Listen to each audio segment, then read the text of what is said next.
오늘 본문을 가지고 고난주간 5번째 날 십자가를 지나 은혜 아래로라는 제목으로 말씀을 나누도록 하겠습니다. 예수님 빌라도 법정에서 채찍질과 조롱 그리고 침뱉음과 폭력을 당하시고 십자가로 향하십니다. 여기까지 보면 예수님을 십자가에 이르게 한 자는 빌라도 그리고 군사들처럼 보입니다. 그런데 실체적인 주범들은 사실 유대인들이죠. 물론 예수님의 십자가는 영적인 시선에서 보면 인류 구원을 위한 하나님의 섭리와 계획입니다. 그런데 인간적인 시선으로 보자면 예수님을 영접하지 않고 거부한 유대인들입니다. 17절에 말씀합니다. 그들이 곧 다시 말해 유대인들이 예수를 맡음에 예수께서 자기 십자가를 지셨다 이렇게 말씀합니다. 여기서 예수를 맡으다라는 이 단어는 요한복음 1장 11절에도 나옵니다. 예수님이 자기 땅에 오셨으나 자기 백성이 영접하지 아니하였다. 그래서 영접하다라는 단어와 오늘 맡으다라는 단어가 동일한 단어입니다. 유대인들은 예수님이 하나님의 아들이요 구원자로 오셨다는 사실을 받아들이지 않았습니다. 대신에 예수님이 죽어야 할 자, 처형되어야 될 흉악 범죄자로 받아들였습니다. 확장해 보자면 예수님을 십자가에 못 박은 사람은 어찌 보면 유대인만이 아니라 예수님을 영접하지 않고 예수님을 믿지 않은 모든 자들이라는 것이죠. 사랑하는 여러분, 예수님을 나의 구주로 믿고 하나님의 아들이요 나의 신실하신 아버지로 믿을 수 있기를 주의 이름으로 축복합니다. 내가 예수를 믿지 않고 의심하는 것은 유대인들과 같이 예수님을 다시 십자가에 못 박는 것과 같습니다. 우리 청년들이 아까 고백한 찬양처럼 나의 죄 때문에인 거죠. 어린 시절에도 이런 찬양이 있었습니다. 그 가사가 이렇습니다. 우리의 어두운 눈이 그를 미워했고 우리의 캄캄한 마음이 그를 몰랐고 우리의 무지한 채찍질로 그를 때렸고 우리의 악독한 여가 그를 정죄했으며 우리의 폭력의 손길이 그 몸을 멍들게 때렸고 우리는 그를 찔렀다. 이 찬양 부르면서 제가 회개했던 것이 무엇이냐면 그 전까지는 예수님을 빌라도가 죽였고 군인들이 죽였고 유대인들이 십자가에 못 박았다라고 생각을 했습니다. 그런데 아니더라고요. 유대인과 똑같이 예수를 믿지 않는 내 마음의 의심이, 순종하지 못하는 내 마음의 교만이, 외면하는 나의 무지가 예수님을 내가 못 박은 것이죠. 사랑하는 여러분, 예수님을 더 이상 못 박지 않기를 축복합니다. 예수님을 영접하십시오. 예수님을 믿으십시오. 유대인들처럼 예수님을 나의 흉악범, 나와는 무관한 자로 생각하는 것이 아니라 나의 구원자로, 나의 영원한 생명의 주관자로 영접하여 하나님의 자녀가 되는 은혜가 있기를 주의 이름으로 축복합니다. 교회에 다니는 것과 하나님의 자녀가 되는 것은 죄송하지만 다르습니다. 하나님의 자녀가 되고 하나님의 백성으로 교회를 다니고 신앙생활하는 은혜가 있기를 주의 이름으로 축복합니다. 오늘은 예수님이 십자가 짊어지신 과정을 통해서 주신 3가지 은혜를 나누려고 합니다. 첫째는 예수님 십자가를 통해 하나님은 우리에게 은혜의 십자가를 주셨습니다. 오늘 17절을 함께 다시 읽어봅니다. 시작. 그들이 예수를 맡음에 예수께서 자기의 십자가를 지시고 해골 히브리 말로 골고다이라 하는 곳에 나가시니 그들이 거기서 예수를 십자가에 못 박을새 다른 2사람도 그와 함께 좌우편에 못 박으니 예수는 가운데 있더라. 아멘. 18절까지. 여러분, 예수님은 십자가를 지신 해골이라는 곳에 가십니다. 히브리 말로 골고다, 라틴어로 칼바리아, 우리가 흔히 알고 있는 갈보리라고 합니다. 그래서 갈보리 골고다는 같은 장소인 거죠. 해골이라 부른 지형의 이름의 이유는 그 지형이 해골같이 생겨서라는 말도 있고, 또 많은 사람이 거기서 십자가형을 당했기 때문에 해골이라고도 했다는 말이 있습니다. 보통 십자가형은 사람들이 많이 볼 수 있는 사거리 또는 그가 죄를 범한 장소에서 십자가형이 집행되었습니다. 골고다는 옛날에 예루살렘 밖에 있다가 지금은 예루살렘이 확장되어서 예루살렘 안쪽에 위치를 하고 있죠. 지금 그곳에는 성묘교회, 거룩한 무덤이라는 이름의 교회가 세워져 있습니다. 예수님이 십자가에 달리신 장소를 추적하여 거기에 기념교회를 세운 것이죠. 당시 로마 사형법 중에는 여러 가지가 있었습니다. 화형도 있고 교수형도 있고, 여러분들이 많이 들어본 맹수 우리에 집어넣어서 형을 집행하는 것도 있었습니다. 그 중에 가장 흉악한 범죄자들을 처형하는 비인간적이고 잔인한 방법 중에 하나가 십자가형이었습니다. 그래도 범죄자에게 여러분 그래도 그를 생각한다면 범죄자에게 사형을 집행할 때 그가 단번에 죽을 수 있게 해야 되죠. 가장 잔인한 방법은 뭘까요? 죽어가게 만드는 것입니다. 천천히 죽어가게 하는 것. 그게 바로 십자가형이죠. 십자가형이 확정되면 채찍질과 모진 고난을 가합니다. 고문을 시작을 합니다. 그리고 고문으로 거의 반 죽을 정도까지 만든 이후에 십자가를 짊어지고 십자가형을 당할 곳까지 끌어갑니다. 채찍질로 체력이 바닥난 죄수들 자신의 십자가를 짊어지고 처형 장소로 갑니다. 군사들이 죄수의 손과 발에 대못을 박습니다. 못 박은 손이 몸무게를 지탱할 수가 없습니다. 그래서 못 박은 손이 찢어지게 됩니다. 그러면 죄수가 떨어지게 되죠. 이것을 방지하기 위해서 십자가의 손목을 끈으로 묶어버립니다. 발은 받침대를 만들어서 발이 그 몸을 죽을 때까지 지탱하도록 만듭니다. 보통 십자가에 못 박히면 건장한 사람은 이틀, 3일까지 버텼다고 합니다. 그런데 이틀, 3일 동안에 어떤 일이 벌어질까요? 육체적인 고통 가운데 탈수 증상이 일어납니다. 낮에는 뜨거운 햇빛을 쬐야 되고 밤에는 추위의 고통 가운데 있습니다. 심지어 흘리는 피냄새 때문에 날아오는 조류들의 공격까지 받습니다. 예수님은 육신적으로 많이 지쳐 있었던 상태이시기 때문에 오전 9시에 십자가에 달리셔서 오후 3시에 숨을 거두시게 됩니다. 이들은 예수님을 가장 흉악한 범죄자로 보이기 위해 좌우편에 가장 흉악한 범죄를 지었던 십자가형 당하는 두 강도와 함께 십자가에 못 박아 버립니다. 이사야 53장 12절 하반절은 이렇게 말씀을 합니다. 범죄자 중 하나로 헤아림을 받았습니다. 예수님 마땅히 죽어 없어져야 될 흉악한 범죄자 취급으로 만들어버린 거죠. 그런데 여기서 눈에 들어오는 단어가 있습니다. 17절에 예수님이 자기 십자가를 지셨다라고 말합니다. 여러분, 예수님이 짊어진 십자가는 사실 예수님의 십자가가 아닙니다.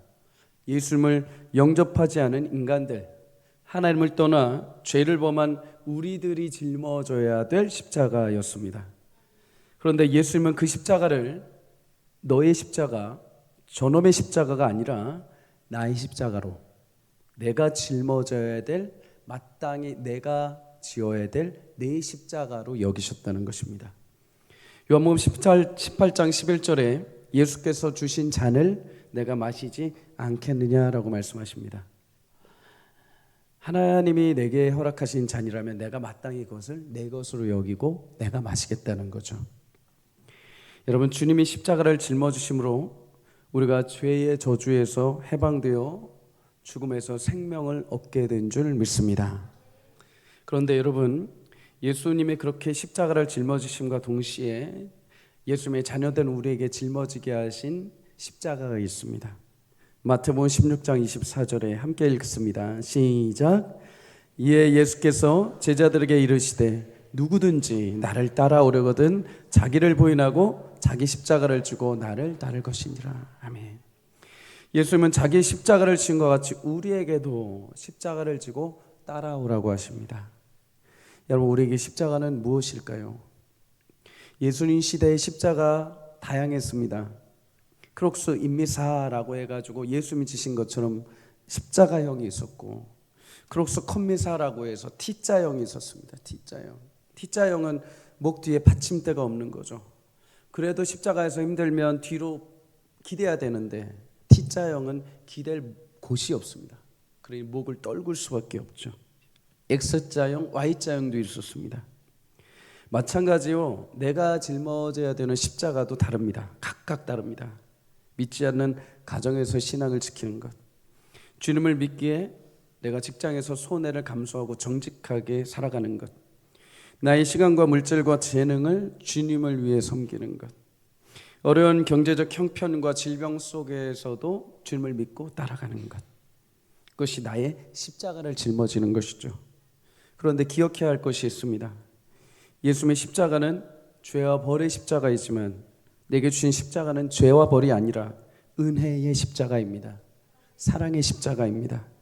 예수님 사랑을 입은 자녀가 짊어지는 은혜의 십자가. 303 성경암송학교가 어제부터 시작이 되었습니다. 2단계가. 성경암송학교를 처음에 만드셨던 고 여운학 장로님이란 분이 계십니다. 40세 때 말씀을 읽고 예수님을 만나서 회심하게 됩니다. 말씀을 얼마나 사모하셨는지 그렇게 많이 피던 담배도 끊으시고 말씀의 은혜 가운데 충만하게 살아갑니다. 말씀이 꿀송이보다 달다 보니 얼마나 사모하셨는지 길을 갈 때도 외우고 집에 있을 때도 외우고 잘 때도 외우고 일어날 때도 외우고 늘 말씀 암송을 했습니다. 그리고 말씀의 은혜를 전파하고 싶어서 평생을 암송하며 암송 카드를 만들었습니다. 소천하시기 전까지 암송학교의 사명을 감당했습니다. 규장 출판사 설립자로 노년에 여러분 편하게 살 수 있는 인생이었습니다. 그럼에도 불구하고 끝까지 말씀 암송에 자신의 인생을 건 이유가 무엇입니까? 예수님 사랑에 감격하여 감사함으로 은혜의 십자가를 짊어진 것입니다. 이것이 하나님 내게 주신 사랑, 하나님의 자녀로 나를 부르신 십자가, 그 십자가인 것을 기억하고 그걸 붙들고 평생을 살아간 것이죠. 물론 그 은혜의 십자가를 짊어지고 갈 때 당장 열매가 보이지 않았습니다. 많은 사람들이, 많은 목회자들이 그 암송 그거 왜 하냐라고 따지며 별 볼 일 없는 것으로 치부했죠. 그런데 어제 한창수 목사님이 말씀하셨죠. 그렇게 여운학 장로님이 수고했던 마음, 그 진심이 이제 열매를 맺고 꽃을 피운다는 것입니다. 사랑하는 여러분, 예수님은 자신이 짊어지지 않아도 될 우리의 십자가를 자신의 것으로 여기고 끝까지 사랑하셨습니다. 주님의 자녀된 우리도 그 은혜의 십자가를 짊어지고 주님을 따라가기를 주의 이름으로 축복합니다. 하나님은 주님의 십자가에서 생명을 이루셨습니다. 예수님이 달려 죽으신 그 해골이라는 언덕, 그곳은 이제 교회가 세워지고 지금도 한 해에도 수만 명이 찾아가서 예수님의 죽으심과 부활에 감사하고 위로를 얻는 장소가 되었습니다. 이제 십자가는 흉악한 범죄자들이 흉악한 형틀을 이미지를 사용하는 것이 아니라 누구라도 힘들고 지칠 때마다 그 십자가를 바라보며 그 위에서 나를 위해 희생하신 예수님의 사랑을 다시 증거하고 회복할 수 있는 모형이 되었습니다. 여러분에게 허락하신 그 은혜의 십자가를 짊어지기를 주의 이름으로 축복합니다. 그리고 주님을 따르십시오. 생명의 부활을 이루신 주님처럼 그 십자가를 따르는 모든 이들에게 하나님께서 부활의 열매, 아름다운 소망의 열매를 맺게 하실 줄 믿습니다. 두 번째로 예수님이 십자가를 통해 하나님 우리에게 새로운 이름을 주셨습니다. 오늘 19절과 20절을 함께 읽습니다. 시작. 빌라도가 패를 써서 십자가 위에 붙이니 나사렛 예수 유대인의 왕이라 기록되었더라. 예수께서 못 박히신 곳이 성에서 가까운 고로 많은 유대인이 이 패를 읽는데 히브리어와 로마어와 헬라말로 기록되었더라. 아멘. 당시 십자가에 죄인이 매달리면 위에 죄명이 패로 기록되게 되었습니다. 지나가는 사람들에게 저거를 보면서 범죄에 대한 경각심을 일으키게 만드는 거죠. 예수님의 죄명은 나사렛 예수 유대인의 왕이다. 나사렛은 여러분 어떤 동네입니까? 요한복음 1장 41절에 나다나엘이 고백한 것처럼 나사렛에 무슨 선한 것이 있을 수 있느냐? 다시 말해 저 촌동네에서 무슨 위대한 사람이 나올 수 있느냐? 여러분, 그러면 이 죄패의 의미는 무엇이냐면 나사렛 촌동네 출신 유대인의 왕 예수라고 조롱하는 것입니다. 종종 사람들은 지역 출신을 따집니다. 아무리 실력이 출중하고 능력이 출중하다 해도 그 사람을 막 우러러 보다가도 그 사람 거기 대학 출신이야? 하다가도 저 사람 저기서 태어났어? 하다가도 저 사람 집이 저기 아파트야? 사람들은 그 사람 외모와 출신과 그의 출신을 보고 쉽게 겉모습을 판단해 버립니다. 여러분, 나사렛 예수, 저 사람 나사렛 출신이야? 그 시골 촌동네? 무슨 왕이야? 비웃게 만드는 거죠. 심지어 히브리어, 로마어, 헬라어 세 가지 언어로 기록을 했습니다. 당시 유월절 절기에 따라서 여러 각 지역에 퍼져 있던, 세계 전 지역에 퍼져 있던 사람들이 와서 예루살렘 성에 이르게 됩니다. 그들이 지나가면서 유대인 말로, 로마인 말로, 헬라인 말로 기록된 그 패를 보면서 지나가면서 예수님을 손가락질하도록 만든 것입니다. 여러분, 그런데 여기 놀라운 신비가 담겨 있죠. 예수님은 단지 유대인들만을 위해 죽으신 것이 아닙니다. 온 인류를 위해, 온 인류의 죄를 위해 죽으신 줄 믿습니다. 예수님 십자가 사건을 지금 전 세계 각지에서 온 모인자들이 다 보고 그 이유를 알게 됩니다. 그 당시까지 저 패, 유대인의 왕이라고 써있는 그 이유를 이들은 알지 못했죠. 그러나 몇십 년 후에 사도행전 1장 8절의 말씀처럼 성령의 권능을 받고 예루살렘과 온 유다와 사마리아 땅끝까지 이르러 복음의 증인이 된 그들의 복음의 증거를 통해서 그때 십자가에 달려 죽은 그 촌동네 나사렛 예수라는 자가 진짜 부활하고 그가 유대인의 왕을 넘어 온 인류의 왕이셨구나라는 것을 그들이 그때 체험을 하게 됩니다. 여러분, 이뿐만이 아니죠. 예수님 십자가 죄패는 우리의 이름을 새롭게 해주셨습니다. 만약에 여러분 십자가를 주고 여러분들이 십자가에 달렸다면 여러분들 죄패에 여러분들 뭐라고 기록이 될 것 같으십니까? 생각만 해도 끔찍하시죠. 그 중에 가장 치명적인 죄명이 뭘까요? 딱 하나일 겁니다. 하나님께 외면당한 자, 아니면 하나님을 모르는 자, 아니면 예수님을 부인한 자. 사실 저는 목사지만 하나님께 개인적으로 기도할 때 종종 이런 기도를 합니다. 하나님, 저 면류관은 필요 없고 하늘에 면류관 필요 없고 그건 둘째치고 저 그냥 하나님 그 끝자락에라도 들어가게 해주십시오. 하나님 나라 끝자락에라도 들어가게 해주십시오. 시편 기자의 고백처럼 하나님 나라에 내가 문지기가 좋사오니 그렇게 내가 그 끝자락에라도만 들어갈 수 있게 해주십시오. 여러분, 예수님이 나의 죄를 위해 죽으셨지만 나 스스로의 죄를 보면 너무나 수치스럽고 부끄러운 것들이 얼마나 많겠습니까? 나의 죄명을 십자가에 만약에 붙인다면 하늘을 두루마리 삼고 바다를 먹물 삼을 정도는 아니더라도 A4 몇 장은 나오지 않겠습니까? 근데 예수님이 십자가 위에 자신의 이름을 기록하시고 나의 죄패를 떼어버리셨습니다.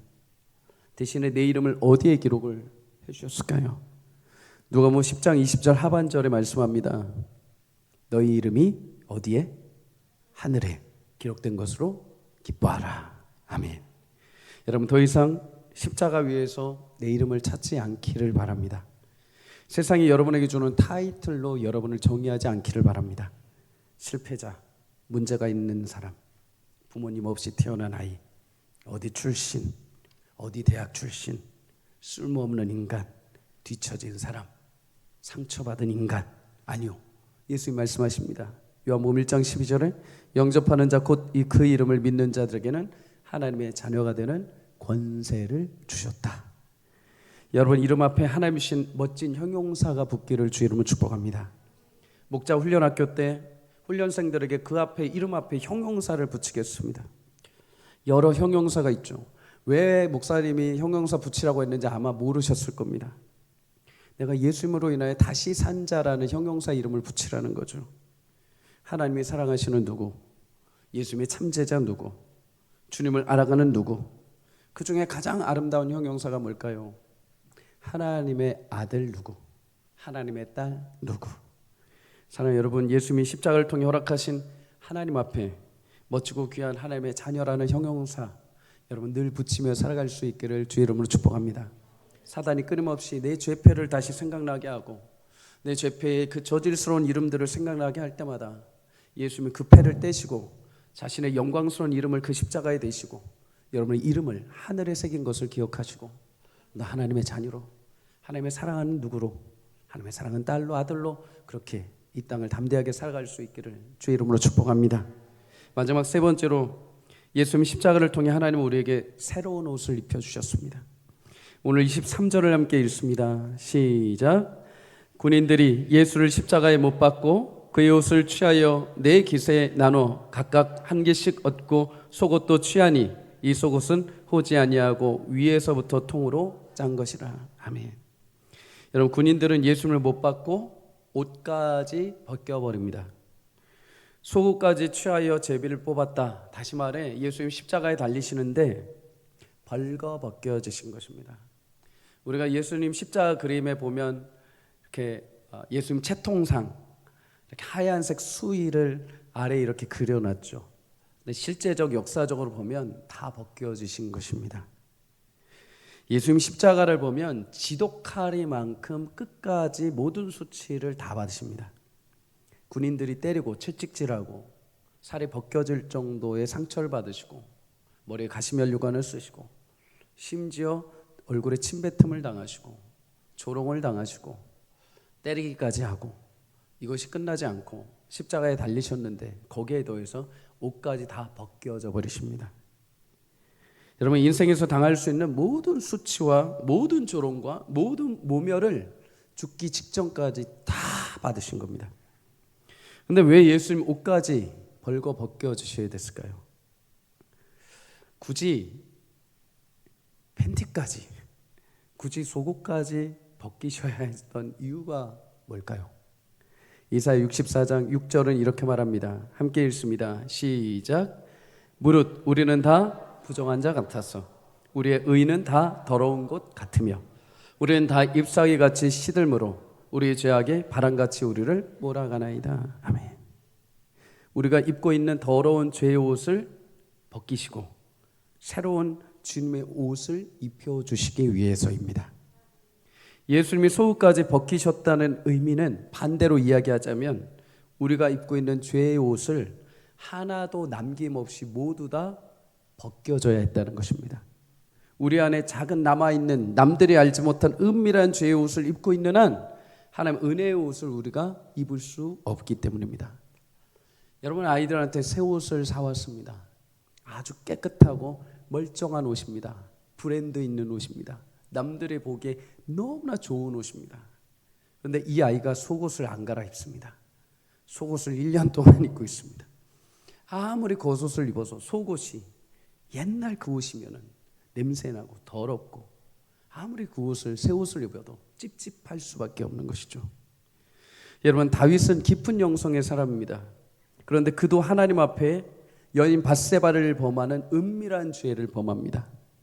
여러분, 그래도 다윗인데, 그래도 신앙을 지킨 다윗인데, 그 골리앗 무너뜨린 다윗인데 하나님 이거 그냥 하나 슬쩍 눈 감아 주시면 되지 않겠습니까? 그런데 안 됩니다. 하나님은 은밀한 중에 보시는 하나님, 다윗의 인생의 가장 작은 죄라 하더라도 그의 영혼과 그의 영생을 위해서 그것을 드러내십니다. 나단 선지자를 통해서 가셔서 죄를 회개케 하시고 그의 영혼을 새롭게 하십니다. 사랑하는 여러분, 예수님은 하나님 앞에 남들도 모르고 나도 모르는 작은 은밀한 죄까지도 단 하나도 남기지 않기 위해서 자신 스스로가 나의 죄를 다 벌거벗게 하셨습니다. 우리에게 새로운 옷을 입혀주시기 위해 예수 그리스도의 옷입니다. 예수님 입으신 그 영광의 옷, 거룩한 부활의 옷, 하나님의 자녀로서 권세 있는 그 능력의 옷을 내게 새로 입혀주시기 위해 그 전까지 내가 입고 있던 모든 죄악의 옷을 다 벗겨버리신 것입니다. 갈라디아 3장 27절은 말합니다. 누구든지 그리스도와 갈라디아서 제가 안 드렸나요? 갈라디아 3장 27절 누구든지 그리스도와 함께 합하기 위하여 세례를 받은 자는 그리스도로 옷 입었느니라. 아멘.